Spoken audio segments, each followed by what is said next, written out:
Taurus, welcome back. We are here for those of you who are cross-watching, or more so, this is for a karmic, okay? So if you're a twin flame or a soulmate, or you've got an ex at a lower frequency, this is for how they will directly address the astrology and the energy that's coming up. And I wanted to see the polarities between how higher and lower frequencies are dealing with this transit.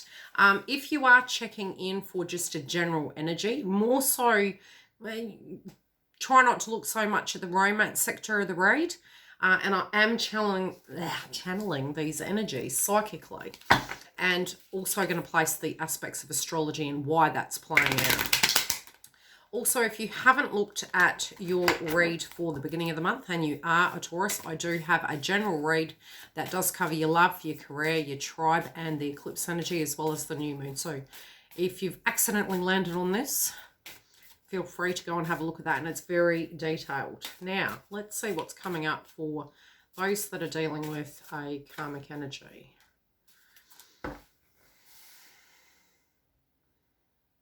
I'm going to pull a clarifier on that.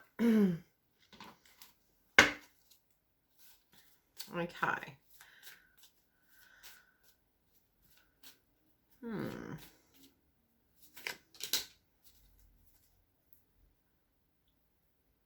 Interesting. Self-worth energy appears to be coming up here. Now, this month for karmics will be unique. And when I say lower frequency, it's not in a sense of a judgment sense. It's how a person who has not innately built up that residue to deal with the adversity and their spiritual blockages. When we know better, we do better. So it's no shade on the energy. It's more to a visual point of view to see how they directly deal with it and what the cards are coming through. Now, we are having Neptune retrograde. So again, it is very much at a collective level, 12th house placement, but for an energy of Taurus, it's 11th house. So it's linking in with their friends, their aspirations, you know, the bigger group, taking in mind the value system of the groups surrounding them. Also, their direct personal self-esteem very separately to that energy, if in cognitive awareness. Venus is also going direct in the second house, which links into self-esteem. So it is making an interesting conversation piece on the 27th, more to the end of the month. And it is making a squaring aspect to Neptune. So for people that innately haven't worked through the pain body experience of the ego, of where it's first formed at childhood, you know, as to a bit like touching a stove, oh, it's hot, okay, I'm going to create these mechanisms as a coping mechanism. Sometimes we create accidental negative coping tools, which can be codependency, enabling, victim consciousness, which we all innately do have inside ourselves, but we tend to, as we mature through that frequency, actually pinpoint the reasons why these things are coming up. So on that day, potentially it can be quite adverse, and I'll link it into the read. Also, with Saturn shifting signs from Aquarius back at the beginning of the month into Capricorn, it's going to be yet again heavy Saturn energy moving forward of accountability. Now, their belief systems can be coming up, and it can come up out of nowhere for them, where it really hits their crown chakra, and it can be quite overwhelming. With the Capricorn eclipse, it's also hitting that area. So anything to do with marriages, contracts, more the paperwork aspect of things, I'd say. Things to that degree can be coming to the forefront of, you know, connections. So if they have a value system and that's what's theirs, it can be coming up in a trigger point. Also travel, things to do with children, with education, it can be coming up, and it can be quite highlighted in, you know, what have they learnt? Have we learnt something? Let's get into the read. In the past energy, again, each card for me, because I operate psychically, not directly connected to the full card, something went down and they're really reflecting about it. And I do feel it links into the eclipse. Now, we had the eclipse in June at 0 degrees Cancer, which the full card is 0. Infinite ways in which this can go. I do feel they're reflecting back over this, and there might have been some foolish actions. Now, we do say with the full card, when we move forward, there's infinite ways in which things can go. Sometimes, you know, having no choice but to move forward. There may have been something that played out where they had to directly take a leap of faith and move forward, and maybe not having the tools at hand to actually gain clarity. I'm really picking this as foolish choices and moving forward. But I do feel the environment surrounding the Cancer eclipse, which links into the 3rd house, might be in a communication sense, speaking before one thinks. Where they're standing at the moment, the Aries energy is triggering them. Now, Aries is going to be in Chiron retrograding, and it does hit the 12th house. So again, up in their head, psychology, very combative energy. Mars can be combative, right? And this is the card of Aries, which is unique. With the Aries placement, it's going to be there for pretty much till it goes direct. Let me check when Chiron goes direct. Did I write it down? 11th of July, it goes retrograde till December the 15th. So we've pretty much got the rest of this year. It is going to be at that degree point. And it's interesting because it's going to be retrograde at 9 degrees. 9 actually correlates with the Hermit card energy. And it also reminds me very similar to Saturn. Needing to really understand we have to move forward, regardless of the wounds, regardless of situations. But this is causing a lot of distortion and confusion. Really not knowing how to handle this. So they can be holding on to things. And again, money is coming up. And self-worth energy always comes down to the Pentacles energy. When we at a spiritual level can look at things and understand values, it's almost like this overprotective energy of holding on to things because they don't believe they're entitled to that energy. Let me have a look. Why potentially could this energy be coming up?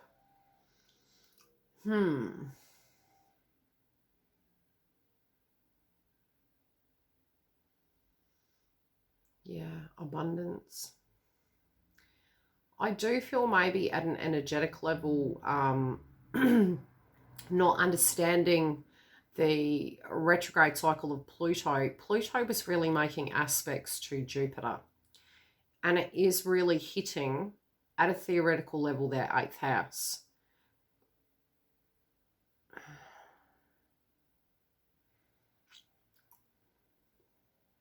As well as the 9th. I do feel a lot of expenses coming out. Major energy of money's coming up here. Let's get into it. Okay, at a financial level. Something really shook up their home, and I do feel this movement, having to move forward and dealing with some sense of accountability, responsibility, finances. I do feel it's due to that this is coming up. So I do feel expenses, external, unexpected ones, maybe jumping before looking, and this planning energy really isn't there.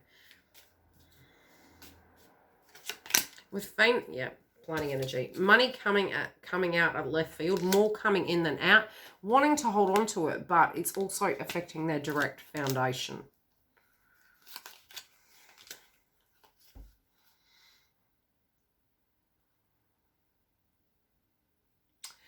I'm getting a wound linking into a passed over relative, and maybe even unfair balances of more given to other people, or maybe more given to one than the other. That's really what I'm hearing.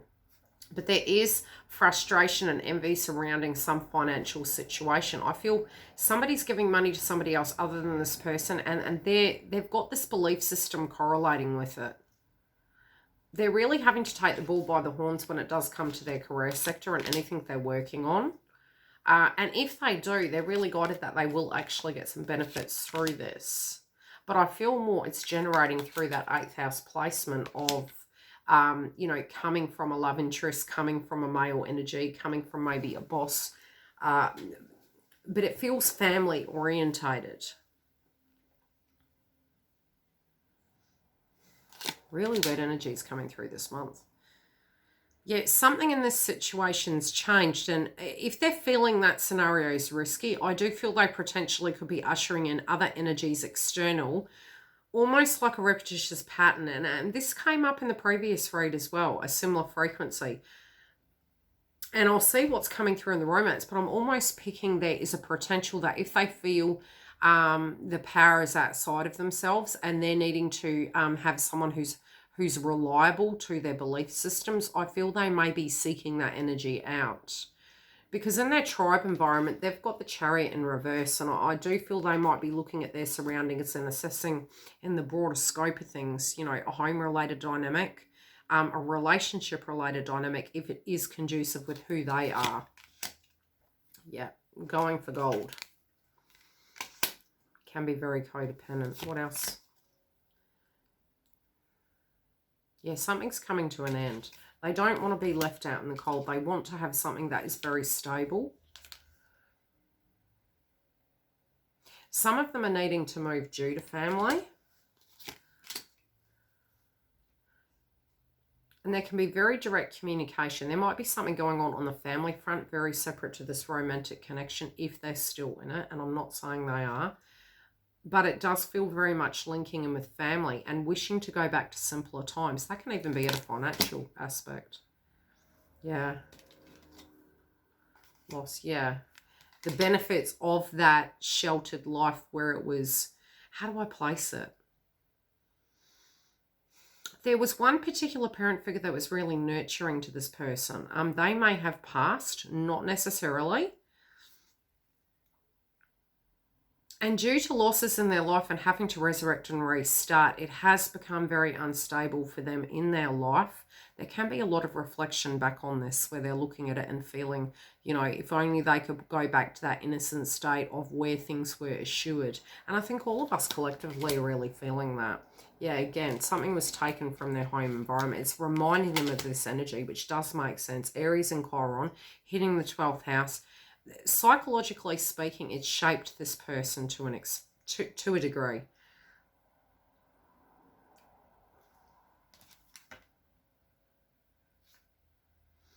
Where does Capricorn land? Okay, some of them may actually be going out quite a bit, socializing or wanting to do these things, especially with Venus going direct. Wanting to tap into those things that make them comfortable around the eclipse energy. Now, Capricorn does hit their 9th house. So with this overindulgence energy, there can be vibrations and triggers, especially with Mars retrograding in Aries, where they're physically feeling, you know, that amp up moving to that date. I feel they'll already be feeling it.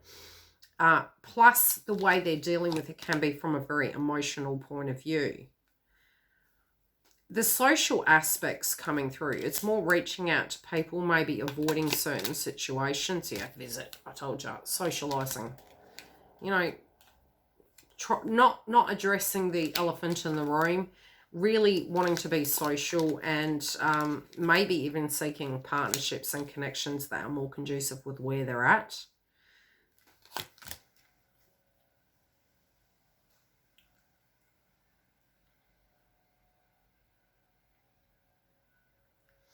I do feel some of them are actually reaching out to people, and people they're seeing the truth of the situation. I feel they've gained clarity that something is coming to an end, but it can be causing a lot of emotions. And it's almost like that last ditched effort to socialize or bring the best foot forward, whatever their belief system is, that last ditched effort is. And, you know, by the time we have the new moon in Cancer, which is a blue moon, it's the last chance to actually rectify some very 4th house placement energies when it does come to relationships, our connection. Mercury will be going direct around this time. They're coming through with the 5 of Wands. And, you know, most of the karmic energies where I've been doing these readings, a lot of these placements, they look very adverse in a sense of the way they're kind of dealing with the aspects of adversity. They may need to get themselves out of this. There can be a lot of conflict coming up. Cancer does fall in their throat chakra house of communication. This can even be battles in court and, you know, really thinking about with the 12th house, what can they do to change this and to avoid disaster? But they can sense this vibration. It's odd. It's almost psychic, but not for the right reasons. Yeah, it's to do with a romantic interest that they feel is getting quite tired of this energy and not wanting to be there. You know, not seeing the value in it, not happy anymore, not showing that energy, trying to find someone that's, like I said, conducive with who they are. Not showing any emotion whatsoever. And this is really triggering this person. Now, pertaining to the TF partnership, some sense of clarity from the eclipse in Cancer through to this eclipse energy and the new moon in Cancer, because moon energy is very Pisces in Cancer. Delusions and illusions, the feelings, the vibrations, they are getting the downloads, but not from a positive point of view. They realise that they waited a little bit too late. And something that was done has really showed their true colours. And somehow, even at an egoic level, where their energy is, be it with children, be it with trying to create a new future with this person, I just feel they're really coming to, they knew that it would come out at some point, but it's just not balancing. They're trying to rectify an ill situation. If they've tried to hide it, I do feel it's coming out through the grapevine. So if this is something that they've been hiding, and I feel hidden money. I don't know why I'm picking that. Hidden money. Pull a few more. Let's see. Yeah, really having no solution. They're looking at whatever it is that has come out. I feel it's got to a space where they're so exhausted by trying to keep this up that they're having to rest. It's outside of their control. And the Crow energy has been really coming through with the Venus energy.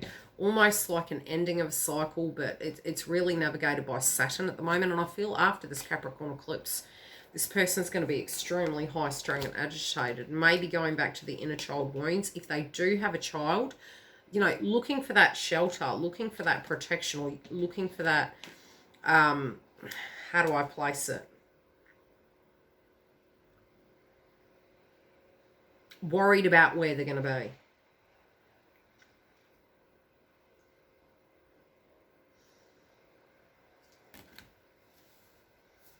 Who is this Empress?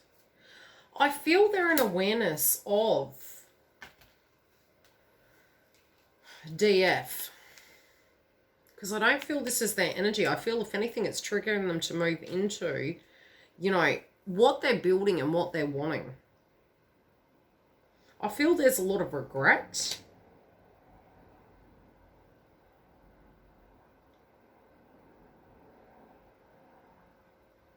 Why the regret? It's interesting. I feel subconsciously they knew where this was going to go, but they were delaying. There was a stalling energy.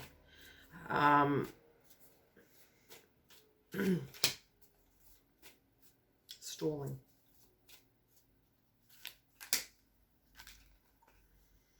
Yeah, they knew this was going to come to an end. I do feel they've had the writing on the wall.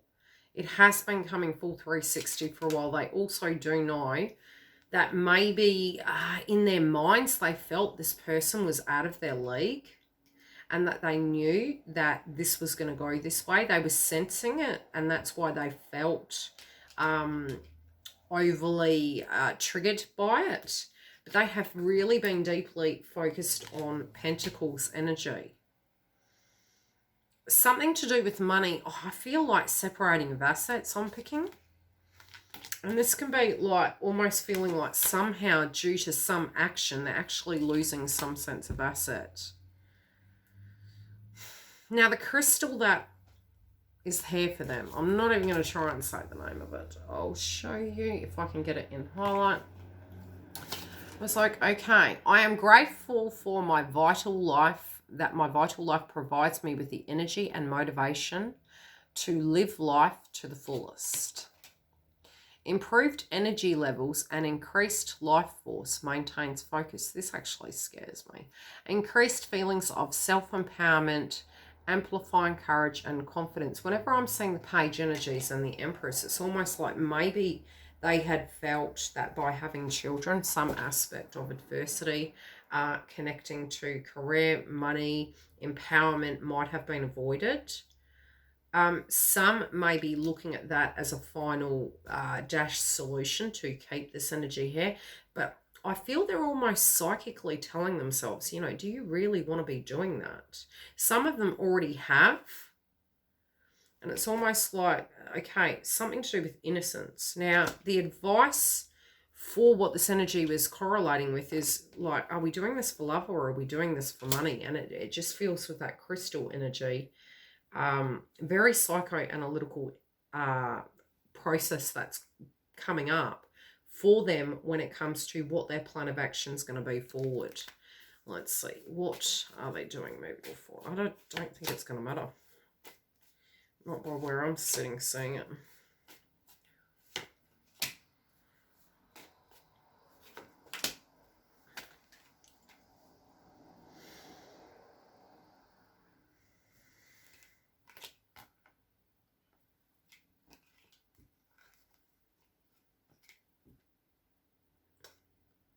Okay.